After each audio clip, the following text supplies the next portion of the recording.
Yan, dito natin siya ilalagay sa pinagprituhan ng isda. Sayang naman kasi kung itatapon. Bawasan lang natin ng kaunting mantika. Okay, mag-start na po tayo. Malinis po yung mantika yan guys ha. Sayang naman kasi kung itatapon eh. Pinagprituhan lang naman yan. Yan, mainit na yung mantika. Wala tayo na yung luya. Luya pa lang. Optional lang yun kung sino may gusto. Ako, dahil wala, edi wala.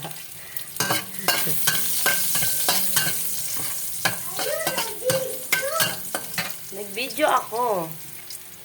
Mag-isa lang tayo ng tawag dito. Sitaw, kalabasa at talong. Gigisa natin na may itong isda. Okay, mekos-mekos lang. Char.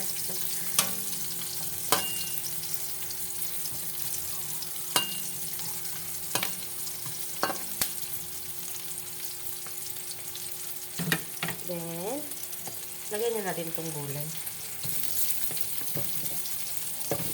Yan yung itunahin natin.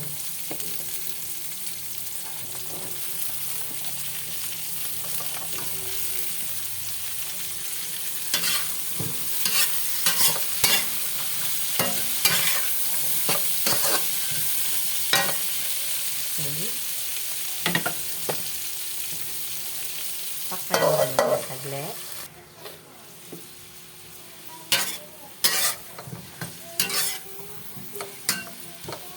Okay. Sigyan natin ito. May nahulog pa.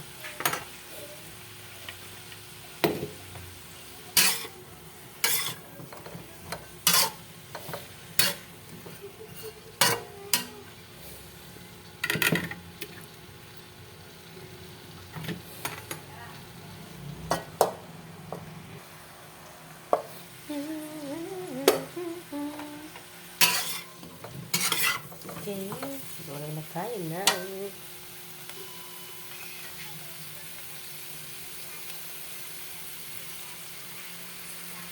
Kulang.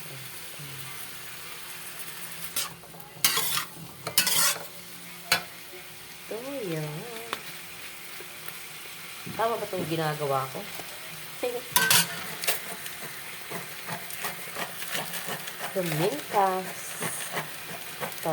Paminta. Tapos, yan na lang. Instead na abit sarap. Oyster. Kalahati yan.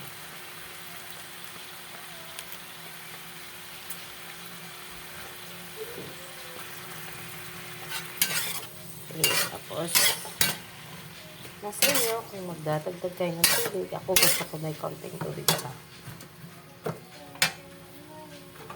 Sea water.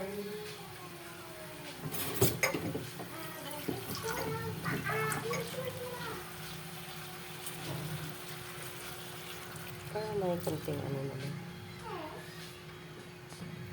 Ayan, ganito lang. Para maglasa.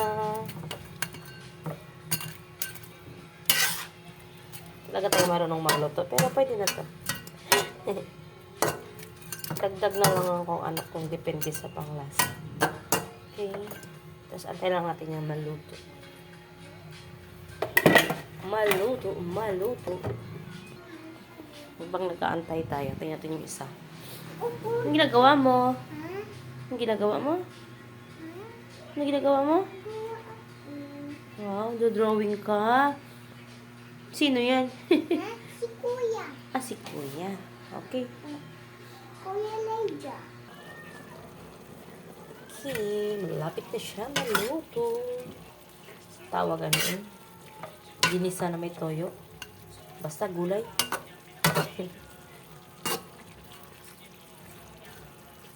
Ano na siya. Okay, kaunti pa.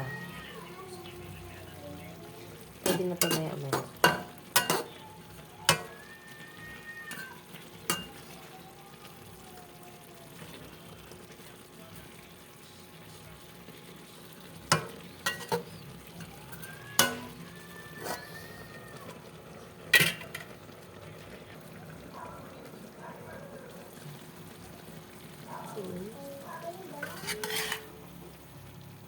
Ready na siya. Luto na siya.